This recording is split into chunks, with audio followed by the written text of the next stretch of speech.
তো দর্শক আসসালামু আলাইকুম। তো দর্শক যাকে দেখতে পাচ্ছেন তার নাম হচ্ছে সালমা। সালমার পরিবারে আপন বলতে কেউ নেই, শুধু তার মা আছে। তো সালমা আছে ভালো একটা মানুষ যাকে জীবনসঙ্গী হিসেবে পাশে পাবে, কারণ সালমার মা তাকে বিয়ে দিতে পারছে না। আসলে সালমা দেখতে সুন্দর হলেও তার পড়াশোনা নাই। আসলে পড়াশোনা জানলে সালমার হয়তো ভালো পরিবারে বিয়ে হতো।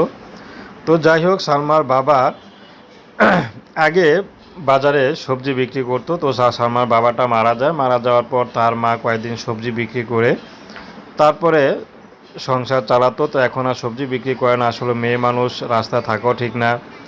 তো বাজারে না গিয়ে এখন তার মা পরের বাসায় কাজ করে। তো সালমা টুকটাক হাতের কাজ শিখতেছে। সালমার ইচ্ছা ছিল লেখাপড়া করবে, কিন্তু হয়নি। তো বর্তমানে সালমার মা সালমাকে বিয়ে সাথে দিতে চাচ্ছে। মানুষটি যেমনই হোক না কেন, হোক সে বিবাহিত বয়স্ক, তাতে কোনো সমস্যা নেই। তো দর্শক, এই ছিল সালমার জীবনের সংক্ষিপ্ত জীবন কাহিনী। তো তার সাথে যোগাযোগ করতে চাইলে স্ক্রিনে নাম্বার দেওয়া আছে। তো প্রেম ভালোবাসা বিয়ে শাদী করা আপনাদের ব্যক্তিগত ব্যাপার।